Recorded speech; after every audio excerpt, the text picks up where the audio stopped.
दिवशी म्हणले आता येणे जरांगेचं डफडं वाजलं, जरांगीची रॅलीमध्ये डफडं वाजवण्याचं काम केलंय, याला डफडं वाजायलाच पाठवून देऊन आपल्याला. त्यांचं झालं वय झाल्यावर काही माणसांची बुद्धी ढळत असती, तशी शरद पवार बारामतीचा करामती काका शरद पवारांची बुद्धी ढळली आणि अंतरवाली सराटीचं ते खर्चलं कुठं त्या कुठल्याला समोर करून त्या करामती काकाने नातवाला आणि त्या आमच्या घनसावळीच्या बाराचं लग्न समोर करून अक्षरशः त्यांनी आता डॉक्टर साहेबांनी सांगितलं ऑपरेशन सोडलेलं होतं, परंतु त्या खर्जुल्याला पुन्हा उचलून आणलं आणि हळद फळद लावून पुन्हा आणून बसवून गेला. या राज्यामध्ये हे वातावरण गढूळ झालंय आणि आता मलाच काहीतरी करावं लागेल, मलाच उतरावं लागेल. अरे बाबा बुद्धिभ्रष्ट म्हाताऱ्या, गेल्या 2 वर्षात तुझ्याच आशीर्वादाने वातावरण गढूळ झालंय. ओबीसीचा मत ओबीसीचा नसेल तर एससीचा नसेल तर आदिवासी नसेल तर मुस्लिम समाजाला. परंतु यांना आता मतं देऊन फायदा नाही, कारण गेल्या अनेक वर्षापासून आपण मतं दिले, परंतु तुम्ही पाहिले खरीच नीट करण्यासाठी. परंतु या खर्जुल्याला जीवदान दिलं आणि त्या खर्जुल्याने राज्यामध्ये हैदोस माजवण्याचं काम केलं. भारतरत्न डॉक्टर बाबासाहेब आंबेडकर, राजमाता राष्ट्रमाता अहिल्यादेवी होळकर, माझी जाऊ मारामाई स्वर्गीय वसंतरावजी नाईक, लोकनेते स्वर्गीय गोपीनाथरावजी मुंडे साहेब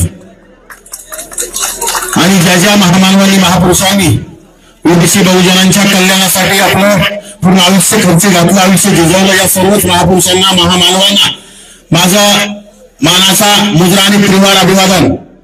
आज वडगाव 2 येथे होत असलेल्या सभेला मंचावर प्राध्यापक लक्ष्मणजी हाके, बळीरामजी तात्या खटके, आमचे सर्वांचे ज्येष्ठ मार्गदर्शक आदरणीय माझे आमदार नारायणरावजी मुंडे साहेब, सुगतजी मुंडे, आमचे जरांगीनी कुठं दारू केली आणि कुठं गांजा वाढलाय, या सर्व गोष्टी माहिती असणारे आमचे भुकळे मामा, आमचे मित्र प्रदीपजी बांगर असतील, हर्षवर्धनजी बारावकर असतील, आमचे शिवर काळे, आमचा महेश चोळे आहे, आमचा अमित भाई आहे आणि आमचे माऊली आहे, तिथं मोहन दादा आहेत, आमचे केशव दादा आहेत आणि या सर्वच या भागातून आलेले सकल ओबीसी समाज, ज्यांना ओबीसी काहीतरी कळकळ आहे, तळमळ आहे, माता भगिनी आणि बांधवांनो, आपल्याला सर्वांना माहिती आहे आम्ही काय बोलणार आहेत आणि तुम्ही काय ऐकणार आहेत. कारण सध्या राज्यात चाललंय तसं की ज्या माणसाला आजपर्यंत आपण फुले शाहू विचारांचे, परंतु काय झालंय त्यांचं झालं वय झाल्यावर काही माणसांची बुद्धी ढळत असती, तशी शरद पवार बारामतीचा करामती काका शरद पवारांची बुद्धी ढळली आणि अंतरवाली सराटीचं ते खर्चलं कुठं त्या कुठल्याला समोर करून त्या करामती काकाने नातवाला आणि त्या आमच्या घनसावळीच्या बाराचं लग्न समोर करून अक्षरशः त्यांनी आता डॉक्टर साहेबांनी सांगितलं ऑपरेशन सोडलं.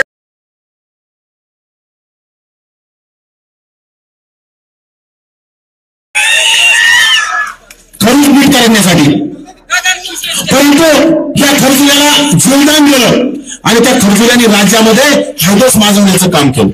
आजपर्यंत आपण कुणालाही विरोध केला नाही, आपण कुठल्याही समाजाला विरोध करत नाही. आजपर्यंत माझा माळी समाज, धनगर समाज, वंजारी समाज, बंजारा समाज, 18 बगर जातीतील 12 बलुतेदार, 18 बलुतेदार, सर्व मायक्रो असतील, या सर्व समाजाने या प्रस्थापित मराठ्यांना, या निजामी मराठ्यांना आमदार केलं, खासदार केलं, मंत्री केलं.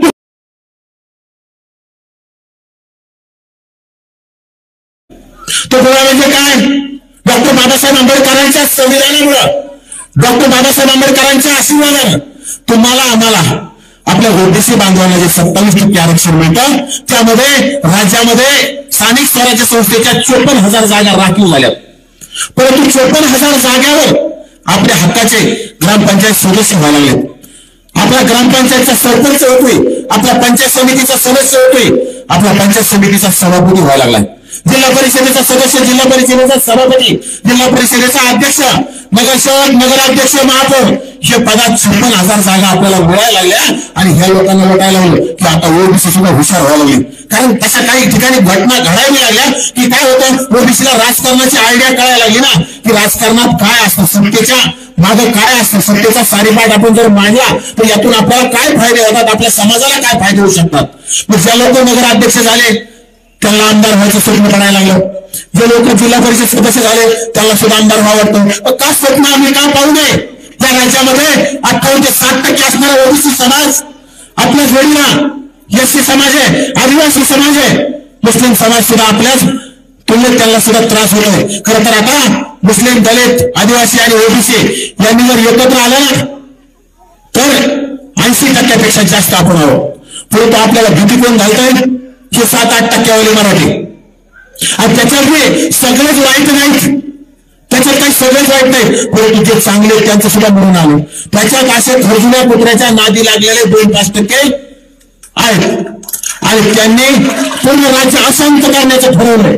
तुम्ही पाहिलं बीडच्या हॉटेल साळ्या सोनार समाजाचं दुकान फोडण्याचं काम केलं, नावी समाजाचे दुकान फोडले जाळे, आपल्या मायक्रो ओबीसींना मारहाण करण्याचं काम केलं. कोणी ओबीसीच्या बाजू मांडली आणि कोणी त्या खरजुल्याच्या बाजूने बोलले की मारहाण करण्याचा प्रयत्न केला.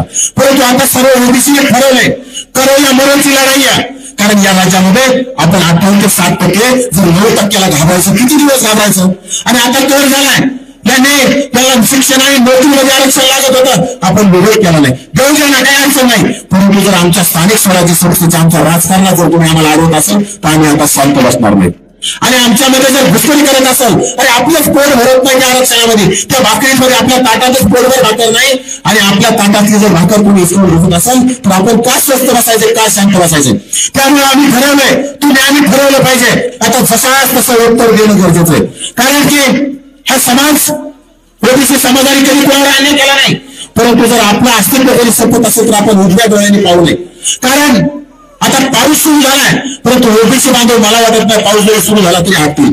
कारण आपल्या अस्तित्वाची लढाई आहे. आपलं अस्तित्व जर संपलं तर उद्या तुम्हाला रहिवासी प्रमाणपत्र जरी मागायचं म्हटलं तर त्यांच्या दारात जाऊन मुजऱ्या कराव्या लागतील. ज्याप्रमाणे आपल्या दलित बांधवांना गळ्यात मडकं आणि पाठीला झाडू अशी परिस्थिती पुन्हा त्या दलित बांधवांवर कशी होईल? मुस्लिम समाजाला हिणवलं जातं. त्यामुळे आता सत्ता आपल्या हातून जात असेल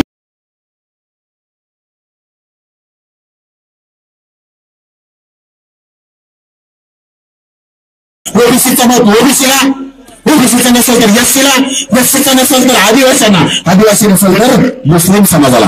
परंतु यांना आता मतं देऊन फायदा नाही, कारण गेल्या अनेक वर्षापासून आपण मतं दिले.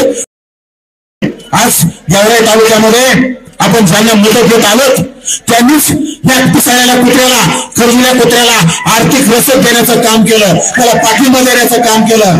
प्रत्येक केस तालुका असेल, तुमचा बजरंगी असेल, तो याचा खासदार चंदन चोर, त्याच्या चंदन चोराने सुद्धा पूर्ण ताकद लावण्याचं काम केलं. कोणी येऊन खायचं नाही, राज्यातले सगळे बसायचंय. राज्यातले सगळेच आमदार, खासदार शरद पवार गटाचे असतील, अजित पवार गटाचे असतील, शिंदे गटाचे असतील, उद्धव ठाकरे गटाचे असतील, त्या सर्व जातीवादी आमदारांनी त्यांच्या जातीला महत्व दिले. त्यामुळे आपण सुद्धा आता जातीला महत्व दिलं पाहिजे. आणि मतदानाच्या टायमिंगला तुम्हाला पैशाचा भरघोस पाऊस पाडण्याचं काम करतील. आणि पैसे बी आपलेच आहेत ना. आपल्या जीवावर यांनी संस्था उभा केल्या, आपल्या जीवावर यांनी कारखाने उभा केले. आणि पैसे काय यांनी काय सोयाबीन विकून आणले का कापूस विकून आणले? त्यामुळे यांच्या पैसे आपण बिंदास घ्यायचे. आम्ही पैसे घेऊ नका कुणालाच म्हणणार नाही. 5,000 दिले तर म्हणायचं कमी पडले 10,000 द्या, परंतु मग ओबीसीच्याच उमेदवाराला पडलं पाहिजे. आणि आपण जर जागा दाखवली नाही, आपण जर त्या पूर्वीप्रमाणे पैसे दिले, त्यांनाच मतदान केलं, त्यांनाच निवडून दिलं, आपल्याला बी काही अर्थ नाही. आपण आम्ही बोलायचं तुम्ही कानाने सोडून द्या, या गोष्टीला काही अर्थ नाही. त्यामुळं आपल्या डोक्यामध्ये पीठ ठेवायचंय की यांनी आपल्या विरोधात षडयंत्र केले, आपलं राजकीय, सामाजिक, शैक्षणिक अस्तित्व धोक्यात आणलंय. या लोकांना आपल्याला आता घराचा रस्ता दाखवायचा आहे, हे आपण डोक्यामध्ये पीठ ठेवायचंय. ज्यांनी त्या खरजुल्या कुत्र्याला पाठिंबा दिलाय, या लोकांना येणाऱ्या प्रत्येक निवडणुकीमध्ये घराचा रस्ता दाखवायचा आहे. कारण ठीक आहे, आपली सोच झाली, या विधानसभेला आपण ज्यांनी जरांगेला पाठिंबा दिला त्यांना आपण निवडून देण्याचं काम केलंय. परंतु आहे ना 2019 काय नाही लांब आहे का? 2019 आता जिल्हा परिषदेमध्ये त्यांचे पुतणे उभा राहतील, त्यांचे भाऊ उभा राहतील, त्यांचे चिरंजीव उभा राहतील. त्यांना आपण रस्त्याला आणायचं ना, त्यांना आपण काम होतं घ्यायचं आपल्या ओबीसीने. त्यामुळं जिल्हा परिषदेपासून सुरुवात करायची येणाऱ्या 2029ला विधानसभा असेल लोकसभा असेल. कारण त्यांनी आपल्याला ठरवलं तुम्हाला ग्रामपंचायतचा सदस्य सुद्धा होऊ द्यायचा नाही. पण ग्रामपंचायतचा सदस्य नाही म्हणल्यावर सरपंच सुद्धा नाही, पंचायत समिती नाही, जिल्हा परिषद नाही, नगरसेवक नाही, नगराध्यक्ष नाही, महापौर नाही. मग तुम्हाला ह्या तुमचे रस्ते बंद करण्याचं ठरवलंय. मग आपण सुद्धा आता काहीतरी शपथ घेतली पाहिजे. आम्ही बी ठरवलंय म्हणायचं येणाऱ्या विधानसभेला आम्ही तुम्हाला घरी पाठवू, येणाऱ्या लोकसभेला आम्ही तुम्हाला घरी पाठवू. आणि ठरवल्यावर काय अवघड नाही. आमचा राजेश टोपे गेल्या 25 वर्षापासून घनसावळीचा आमदार होता. ओबीसी म्हणले आता येणाऱ्या जरांगेचं डफडं वाजलं, जरांगीची रॅलीमध्ये डफडं वाजवण्याचं काम केलंय. याला डफडं वाजायलाच पाठवून देऊन आपण आता खरं तर त्याला यस्कर म्हणून पाठवलं पाहिजे. तुम्हाला माहित असेल यस्कर काय असतं. डफडं वाजवून संध्याकाळी भाकरी मागायला आपल्या जुन्या काळात मागत असेल. त्याला ती भूमिका देण्याचं काम घनसावंगी तालुक्यातल्या लोकांनी केलं. तो तिकडे जातीवादी बच्चू करू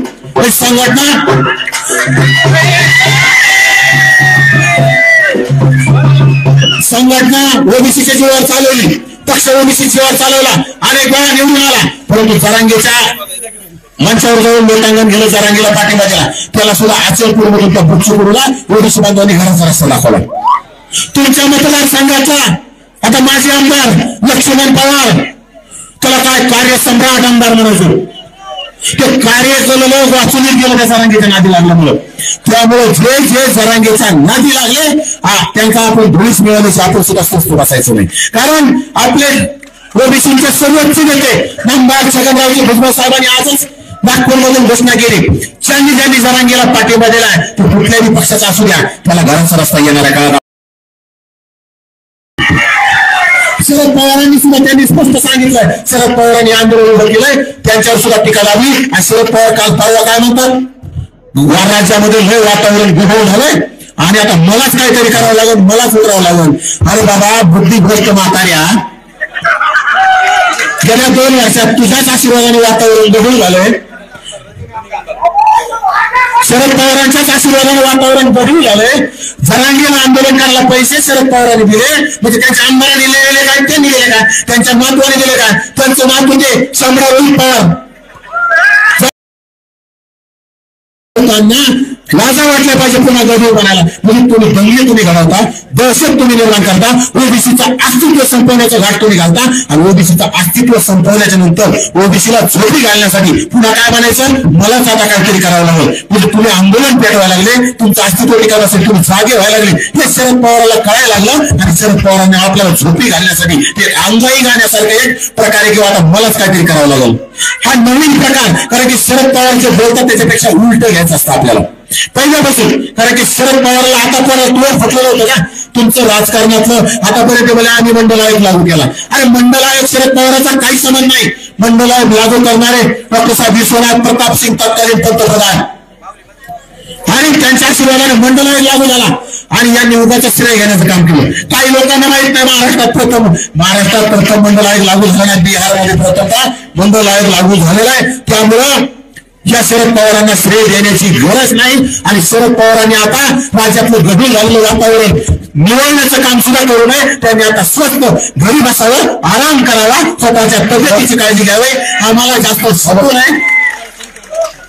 आता आजपर्यंत आम्ही अजित पवारांवर मी कधी टीका नाही केली. हाकेसर मी करतात अजित पवारांवरती का, त्यांच्याला अजित पवारांचा तिकडला बारामतीचा, कारण की हाकेसर त्या भागातल्या असल्यामुळं अजित पवार किती करामती आणि किती जातीवादी नसल्याला माहित असेल. पण तुम्ही कधी अजित पवारांच्या नादी लागलो नाही.